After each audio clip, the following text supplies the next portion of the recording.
What is inside an electric iron? If you have ever wondered why an electric iron turns on and off all by itself, then you are at the right place. Because in this video, you will see a teardown of an electric iron, what's inside it, and learn how does an electric iron work. Parts inside the electric iron. A thermostat is a device that changes its orientation with the increase in temperature. Bimetallic strip. And as the name itself suggests, bimetallic means two metal strips. Each of the two strips has a different coefficient of thermal expansion. One has a higher, whereas the other has a lower coefficient of thermal expansion. Heating element. It consists of a nichrome wire placed inside the mica sheet. This nichrome wire heats up as current passes through it due to I²R loss. So longer the time of flow of current through it, the more is the heating of the heating element. Turning knob.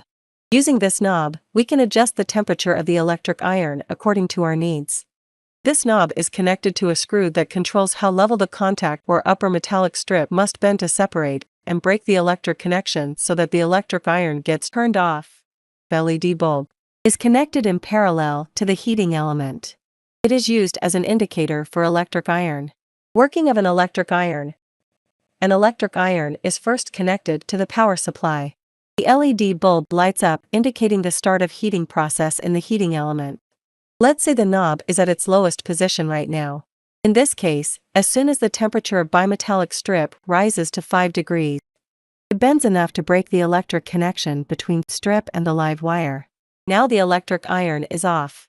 After some time, bimetallic strip contracts to its original position, and thus the electric connection is made again, causing the electric iron to turn on. Now let's say the knob is at its uppermost position. In this case, as soon as the temperature of bimetallic strip rises to 10 degrees, it bends enough to break the electric connection between strip and the live wire. Now the electric iron is off.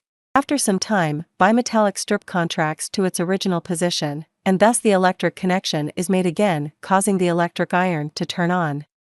This means if I keep turning the screw, then the temperature required to bend this upper metallic strip also increases. In this way, a bimetallic band functions as a kind of bridge to connect or switch off the circuit to regulate the heating. This cyclical switching on and off of the iron is repeated until you switch off the power supply from the main power source. Therefore, it is essential that iron does not heat up to dangerous temperatures. And that's why the iron seems to switch on and off repeatedly during the ironing process. Thanks for watching.